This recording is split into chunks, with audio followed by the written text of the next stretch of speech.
चतुर बंदर और शक्तिशाली शेर। घने जंगल में, जहां पेड़ आसमान को छूते थे और पक्षी मीठे गीत गाते थे, दो बहुत अलग जीव रहते थे।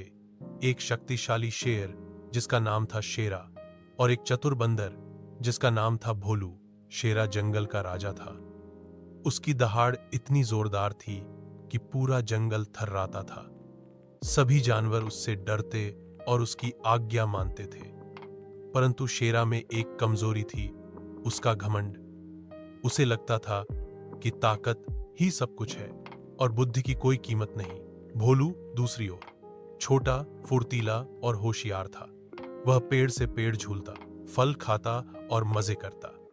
वह कमजोर जानवरों की मदद करता और उनकी बात सुनता।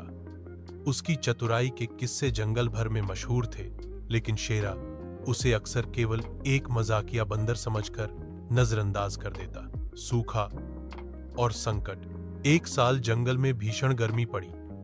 नदियां सूख गईं, तालाब खाली हो गए और खाने पीने की चीजें कम हो गईं। जानवर परेशान होने लगे। तब शेरा ने एक सभा बुलाई। सभी जानवर अपने पास जो भी खाना है लेकर आओ। शेरा गरजा, जो छिपाएगा उसे सजा मिलेगी।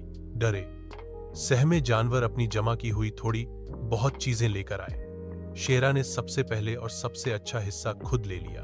भोलू ने धीरे से कहा, राजा शेरा, बाकी जानवरों का भी ख्याल रखना चाहिए। शेरा गुर्राया, मैं राजा हूं, राजा पहले खाता है, यही जंगल का नियम है।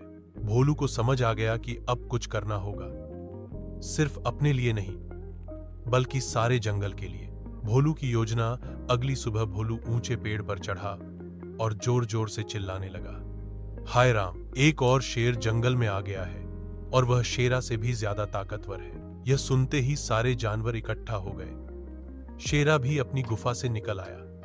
क्या बकवास है बंदर, शेरा गरजा, मैंने अपनी आंखों से देखा है। भोलू ने कहा, वह बहुत बड़ा है, आपकी तरह ही दिखता है, पर और भी खतरनाक। वह नदी के पास वाली पुरानी गुफा में रहता है। शेरा का घमंड तिलमिला उठा, कोई मुझसे ताकतवर नहीं हो सकता। तो फिर चलिए देख लीजिए, भोलू ने मुस्कुराकर कहा, लेकिन सावधान रहिए, वह आसानी से गुस्सा हो जाता है। शेरा भड़क उठा और सीधा उस गुफा की ओर चल पड़ा जिसके बारे में भोलू ने बताया था। भोलू भी चुपचाप पीछे पीछे गया और शेरा को एक पुराने सूखे कुएं के पास ले आया। यही है उसकी गुफा, भोलू बोला। अगर आप में हिम्मत है तो झांक कर देखिए। भ्रम और समझदारी। शेरा ने कुएं में झांका और उसे अपनी ही परछाई पानी में दिखाई दी। लेकिन शेरा ने कभी आईना या परछाई नहीं देखी थी, इसलिए वह समझ बैठा कि यह दूसरा शेर है। शेरा दहाड़ा। पानी में उसका प्रतिबिंब भी दहाड़ा। शेरा ने दांत दिखाए, परछाई ने भी दांत दिखाए। गुस्से में आकर शेरा झपट कर कुएं में कूद गया।